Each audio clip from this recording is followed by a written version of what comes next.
বাংলাদেশের মেয়েরা রেকর্ডের পর রেকর্ড গড়ে যাচ্ছে ক্রিকেটে। পাকিস্তানের লাহোরে আইসিসি ওডিআই বিশ্বকাপের কোয়ালিফায়ার্সে আয়ারল্যান্ডের বিরুদ্ধে দুর্দান্ত একটা জয় পেয়েছে বাংলাদেশের মেয়েরা, এবং সেই ম্যাচটাতে আরো একবার রেকর্ডের ফুলঝুরি ছুটিয়েছেন। বাংলাদেশের আগ পর্যন্ত উইমেন্স ওডিআই ক্রিকেটে 225-এর বেশি কোনো রান সেটা কিন্তু তারা চেজ করতে পারেনি, এবং সবচাইতে ইম্পর্টেন্ট যে ম্যাচটা ছিল 225 রানে টাই হয়েছিল সেটা ইন্ডিয়ার সঙ্গে 2023-এ, সেটাই বাংলাদেশের রান চেজের সর্বোচ্চ রানটা, এবং সেই ম্যাচটাতে সেঞ্চুরি পেয়েছিলেন ফারজানা হক পিঙ্কি। ম্যাচটা কিন্তু বাংলাদেশ জিততে পারেনি, অর্থাৎ 225-এর ওপরে রানটা চলে গেলেই বাংলাদেশের মেয়েরা কোনোদিন তাদের উইমেন্স ওডিআই হিস্ট্রিতে সেই রানটা চেস করতে পারেনি। তবে এরকমই একটা দুঃসাধ্য টার্গেট তাদের সামনে তুলে দিয়েছিল আয়ারল্যান্ড এপ্রিলের 13 তারিখে উইমেন্স ওডিআই কোয়ালিফায়ার্স এর সেই ম্যাচটাতে। প্রথম ম্যাচে বাংলাদেশ থাইল্যান্ডকে একেবারে ঘুরিয়ে দিয়েছিল, সেই ম্যাচটাতেও তারা রেকর্ডের পর রেকর্ড করেছে। দলীয় সর্বোচ্চ 271 রান, নিগার সুলতানার প্রথম সেঞ্চুরি, যেটা বাংলাদেশের নারীদের মধ্যে ওয়ানডে ক্রিকেটে সবচাইতে দ্রুত গতির সেঞ্চুরি।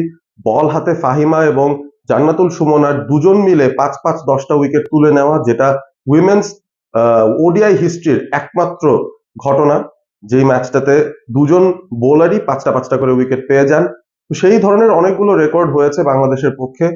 থাইল্যান্ডকে বাংলাদেশ যখন 93 রানে অল আউট করে দেয়, সেক্ষেত্রে 170+ রানের যে ভিক্টরিটা তাদের ছিল, সেটাও রানের ব্যবধানে বাংলাদেশ নারী ক্রিকেটের ওডিআই ইতিহাসের সর্বোচ্চ রানের ব্যবধানের জয়। সুতরাং এরকম একটা পারফরমেন্সের পর যখন বাংলাদেশ আয়ারল্যান্ডের বিরুদ্ধে খেলতে আসে, অবভিয়াসলি একটা আত্মবিশ্বাস ছিল তাদের মধ্যে, এবং অবভিয়াসলি এমন একটা আশা বাংলাদেশ দলটা নিয়েছিল যে তারা আয়ারল্যান্ডকে খুব সহজেই বোধহয় হারিয়ে দেবে। তবে কাজটা যে সহজ হবে না সেটা কিন্তু আয়ারল্যান্ড প্রমাণ করে দিয়েছিল আগের দুটো ম্যাচে। তারা যখন এই কোয়ালিফায়ার্স এই ওয়েস্ট ইন্ডিজ এবং পাকিস্তানের বিরুদ্ধে দুটো ক্লোজ ম্যাচ হেরে গিয়েছিল, দারুণ পারফর্ম করেও আলটিমেটলি জয়টা তাদের পক্ষে যায়নি। আয়ারল্যান্ডও বেশ আত্মবিশ্বাসের সঙ্গে লাহোরের সেই ডে নাইট ম্যাচটাতে বাংলাদেশের সঙ্গে খেলতে এসেছিল। টসে জিতে আয়ারল্যান্ড যখন ব্যাটিং নেয়, শুরু থেকেই আয়ারল্যান্ডের ব্যাটাররা বেশ পজিটিভ একটা ইন্টেন্ট নিয়ে ব্যাটিং করেন। তাদের যে ওপেনার আছেন উইকেট কিপার ব্যাটার এমি হান্টার, তিনি শুরুটা করেছিলেন বেশ ভালোভাবে। পরবর্তীতে ওরলা প্রেন্ডারগাস্ট এবং লরা ডেলেনি তারাও কিন্তু বেশ ভালো পারফরমেন্স দিয়েছেন। লরা ডেলেনি একটা 50 পেয়ে গিয়েছিলেন, এবং সব মিলিয়ে আয়ারল্যান্ড 50 ওভার ব্যাট করে 235 রান করতে সক্ষম হয়, যেটা খুবই ডিফিকাল্ট একটা টোটাল হতে পারতো বাংলাদেশের জন্য। এবং 235 চেস করা মানে বাংলাদেশের ওডিআই হিস্ট্রির হাইয়েস্ট রান চেস। সো এরকম একটা রেকর্ড করার একটা সম্ভাবনা তৈরি হয়েছিল বাংলাদেশ যদি এই রানটা চেস করে নিতে পারতো। এবং বাংলাদেশ যখন ব্যাট করতে নামে ফ্লাড লাইটের আন্ডারে, সেই সময় কিন্তু বিশাল একটা বিপর্যয় তাদের ফেস করতে হয়। সেই বিশাল বিপর্যয়ের সূচনাটাই করে দিয়েছিলেন ওরলা প্রেন্ডারগাস্ট। প্রথমেই তিনি দুটো উইকেট তুলে নিয়েছেন, বাংলাদেশের দুই ওপেনারকে তিনি ফিরিয়ে দিয়েছেন। বাংলাদেশ উইমেন্স ওডিআই ক্রিকেটের সর্বোচ্চ রান সংগ্রাহক যিনি আছেন ওভারঅল, ফারজানা হক পিঙ্কি, সবচেয়ে এক্সপিরিয়েন্স ক্যাম্পেইনার, তার উইকেটটাই শুরুতে তুলে নেওয়া হয়েছিল, এবং পরবর্তীতে অপর ওপেনার ইসমা তানজিম, তার উইকেটটাও তুলে নেন ওরলা প্রেন্ডারগাস্ট। এবং যখন 5 ওভার শেষে 6 রানে দুটো উইকেট বাংলাদেশের অবস্থা, কেউ কি ভাবতে পেরেছিল এখান থেকে বাংলাদেশ কামব্যাক করতে পারে? নিগার সুলতানা জ্যোতি খুব দারুণ ফর্মে আছেন, যেটা বলেছিলাম। এই কোয়ালিফায়ার্স এর প্রথম ম্যাচটাতে আয়ারল্যান্ডের বিরুদ্ধে তিনি সেঞ্চুরি পেয়েছেন, যেটা তার উইমেন্স ওডিআই হিস্ট্রির প্রথম সেঞ্চুরি। নিগার সুলতানা জ্যোতি বেশ ভালো ফর্ম দেখিয়ে যাচ্ছিলেন তিনি। তার সঙ্গে জুটি বেঁধেছিলেন শারমিন আক্তার সুক্তা, যিনি নতুন করে নিজেকে আবারও বিশ্ব মঞ্চে নিয়ে এসেছেন, অন্তত খুব দারুণ কিছু পারফরমেন্স দিয়ে এবং একটা ভালো প্রস্তুতি নিয়ে। দুজনেই ইনফর্ম ব্যাটার্স, দুজনেই ব্যাটিং করছিলেন ভালোভাবেই। তবে সুক্তা বেশিক্ষণ টিকতে পারেননি, 20+ করে তিনি বিদায় নিয়ে নেন। জ্যোতির সাথে তার পার্টনারশিপটা একটুখানি আলো দেখাচ্ছিল, কিন্তু তারপর একটা উইকেট পড়ে যায়। এরপর সুবহানা মুস্তারি এসেও বেশিক্ষণ টিকতে পারেননি, তিনিও আউট হয়ে যান। এবং জ্যোতিও একটা পর্যায়ে গিয়ে আউট যখন হয়ে যান, তখন কিন্তু মনে হয়েছিল বাংলাদেশের বোধহয় আর কোনো জেতার সম্ভাবনা নেই, কারণ 100-র নিচে রান, 5-5টা উইকেট পড়ে গেছে। সেখান থেকে আসলে ম্যাচ জেতার সম্ভাবনা খুবই কম। বাংলাদেশের ক্রিকেটের ইতিহাসে, উইমেন্স ক্রিকেটের ইতিহাসে কখনোই এরকম কোনো ঘটনা ঘটেনি যেখানে এই অবস্থা থেকে বাংলাদেশ এরকম একটা রেকর্ড রান চেস সম্পন্ন করতে পেরেছে। তবে উঠে দাঁড়াতে তো হবে। বাংলাদেশের নারীরা যে রেজিলিয়েন্ট, বাংলাদেশের নারীরা যে পারেন, বাংলাদেশের নারীদের ভেতরে যে আলাদা একটা জোশ কাজ করে, হাল ছেড়ে দেওয়ার পাত্র তারা নন, সেটা কিন্তু তারা প্রুভ করে দিয়েছেন আয়ারল্যান্ডের সঙ্গে আরো একবার। 5টা উইকেট পড়ে যাওয়ার পর ঋতুমনির সঙ্গে জুটি বাঁধতে আসেন ফাহিমা খাতুন। এই দুজনের মধ্যে একটা ভালো পার্টনারশিপ গড়া শুরু হয়ে যায়।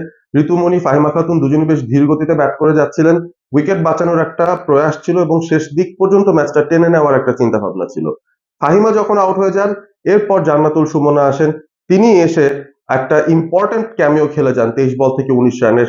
এই পার্টনারশিপটাও ঋতুমনির সঙ্গে বাংলাদেশকে খানিকটা জয়ের কাছাকাছি এগিয়ে নিয়ে গিয়েছিল। তারপরও কিন্তু অনেক রানের একটা গ্যাপ বাকি ছিল। রাবেয়া খান খুব বেশিক্ষণ টিকতে পারেননি এবং তারপর ব্যাট করতে আসেন নাহিদা আক্তার। তখনও কিন্তু প্রায় 30-এর উপরে রান বাকি রয়েছে সমান সংখ্যক বলে। ঋতুমনি তখনও এক প্রান্ত আগলে ধরে আছেন, একটু একটু করে নিজের ইনিংসটা বিল্ড করে যাচ্ছিলেন। উইমেন্স ওডিআই ক্রিকেটে ঋতুমনি এর আগ পর্যন্ত কোনো 50ও ছিল না। সেই ঋতুমনি শেষ পর্যন্ত ম্যাচটা কিন্তু জিতিয়ে ছেড়েছেন নাহিদাকে সঙ্গে নিয়ে। নাহিদাও তার ওডিআই ক্যারিয়ারের ফার্স্ট একটা ভালো ইনিংস খেলেন, যেটা তার সর্বোচ্চ রানের ইনিংস। 18 রানের একটা নট আউট ছিলেন তিনি। ঋতুমনিও নট আউট ছিলেন এবং একটা পর্যায়ে বাংলাদেশ যেভাবে কামব্যাকটা করেছে, স্পেশালি ডেথ ওভার্সে গিয়ে যখন আহ, মোটামুটি 7 করে রান প্রয়োজন, সেই সময় থেকে যখন তারা মেরে খেলা শুরু করলেন, আয়ারল্যান্ডের বোলাররা কিন্তু অনেকটাই পিছপা হয়ে গেছেন এবং আগের যে দুটো ক্লোজ ম্যাচের পরাজয়, সেখান থেকেই বোধহয় টেনশনটা তাদের উপর আরো একটু বেশি ভর করেছিল। বোলাররা লাইন লেন্থ খানিকটা হারিয়ে ফেলেছিলেন এবং বাংলাদেশের ব্যাটাররা সেটার সুযোগ নিয়েছেন মোক্ষম ভাবে। ঋতুমনি ম্যাচটা শেষ করেছেন প্লেয়ার অফ দ্য ম্যাচ হিসেবে, নট আউট থেকে তার উইমেন্স ওডিআই ক্যারিয়ারের প্রথম 50টা তুলে নিয়ে। এবং এত বড় একটা মঞ্চে এত দুরূহ একটা ম্যাচ বাংলাদেশ কিন্তু বের করে নিয়েছে। উইনিং শটটা একটা 6 রানের শট দিয়ে ঋতুমনি শেষ করেছিলেন। 1 রান যখন বাকি ছিল, স্কোর যখন টাইট ছিল, সেই সময় একটা 6 হাঁকিয়ে তিনি ম্যাচটা সিল করে দিয়েছেন বাংলাদেশের পক্ষে। এবং মাঝখানে ঋতুমনির কিন্তু পায়ে ক্র্যাম্পও হয়েছিল, তিনি শুয়ে পড়েছিলেন। একটু টেনশন হচ্ছিল সবার যে তিনি আসলে উঠে দাঁড়াতে পারবেন কিনা, কারণ 8টা উইকেট পড়ে গেছে। তিনিও যদি না পারেন খেলতে, সেই ক্ষেত্রে কিন্তু মারুফাকে নামতে হতো, তখন আসলে পরিস্থিতি কি হতো কেউ বলতে পারতো না। তবে ঋতুমনি টিকে গেছেন। ঋতুমনি ম্যাচটা শেষ করে জিতিয়ে এরপরে মাঠ থেকে বের হয়েছেন। বাংলাদেশ রেকর্ড রান চেস করে আয়ারল্যান্ডকে হারিয়ে দিল। 2 ম্যাচ থেকে দুটোতেই বাংলাদেশের জয়।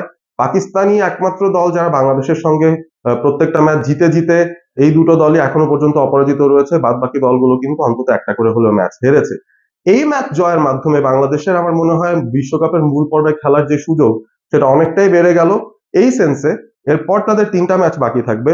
আজকে তারা স্কটল্যান্ডের সঙ্গে খেলবে, এরপর আছে ওয়েস্ট ইন্ডিজ, এরপর আছে পাকিস্তান। ওয়েস্ট ইন্ডিজ খুব ভালো ফর্মে নেই, 3 ম্যাচ থেকে মাত্র একটা জয় তাদের। দুটো ম্যাচ তারা ইতিমধ্যে হেরে গেছে স্কটল্যান্ড এবং পাকিস্তানের সাথে। সুতরাং ওয়েস্ট ইন্ডিজ তাদের কোয়ালিফাই করার সম্ভাবনাটা কিন্তু খুব একটা বেশি নেই এই মুহূর্তে। পাকিস্তান বাংলাদেশ আপাত মুহূর্তে ফেভারিট বিশ্বকাপের মূল পর্বে খেলার জন্য। তবে বাংলাদেশের নারীরা যে ধরনের পারফরমেন্স দিয়ে যাচ্ছেন, আশা করব তারা প্রত্যেকটা ম্যাচ জিতে অপরাজিত থেকেই এই টুর্নামেন্ট থেকে বেরিয়ে আসবেন। দেখা যাক সেই কাজের কাজটা তারা করতে পারেন কিনা। এবং এই প্রসেসের মধ্যে বাংলাদেশের নারীরা আবারও প্রমাণ করে দিয়েছে আসলে ব্যাটিং এ তাদের যেই কমপ্লেইনটা ছিল যে তারা আসলে নিগার সুলতানা জ্যোতির উপর খুব বেশি নির্ভরশীল, কিংবা সুপ্তা কিংবা ফারজানা পিঙ্কির উপর খুব বেশি নির্ভরশীল, তারা যেদিন ক্লিক করতে পারেন না সেদিন হয়তো বাংলাদেশ এগিয়ে যেতে পারবে না। সেই জায়গা থেকে কিন্তু অনেকটা বেরিয়ে এসেছে এবং বাংলাদেশের মিডল এবং লোয়ার মিডল অর্ডারের ব্যাটারদের মধ্যে আলাদা একটা আত্মবিশ্বাস আমার মনে হয় চলে এসেছে যে তারাও কিন্তু শেষ মুহূর্তে যদি ক্রিটিক্যাল সিচুয়েশন হয়েও যায়, সেই সিচুয়েশন থেকে বের হওয়ার মতো করে একটা রেজিলিয়েন্ট ব্যাটিং করে দেখাতে পারেন। চমৎকার এই পারফরমেন্স দিয়ে বাংলাদেশ আশাটা জিইয়ে রেখেছে। বাংলাদেশের অপরাজিত থাকার যে রেকর্ড, সেটা কিন্তু অক্ষত রয়েছে এখনো পর্যন্ত। স্কটল্যান্ডের সঙ্গে ম্যাচটাই কি হয় সেটি এখন দেখার বিষয়। তবে all credit goes to Ritumoni, Nigar Sultana Jyoti, Fahima Khatun, Rabeya Khan, Sumona, যারা যারাই ভালো করেছেন গত ম্যাচটাতে। দুর্দান্ত একটা ম্যাচ খেলেছে বাংলাদেশ এবং স্কটল্যান্ডের বিরুদ্ধে ম্যাচের আগে এই ধরনের একটা টাইট ফট উইন হয়তো প্রয়োজন ছিল বাংলাদেশের নারীদের। রয়েছেন অল স্পোর্ট এবিপির সঙ্গে। চ্যানেলটি সাবস্ক্রাইব করতে ভুল করবেন না এবং সেই সাথে ভিডিওটি ভালো লেগে থাকলে বন্ধুদের সঙ্গে শেয়ার করবেন। Stay Assam, stay all sport with all sport ABP.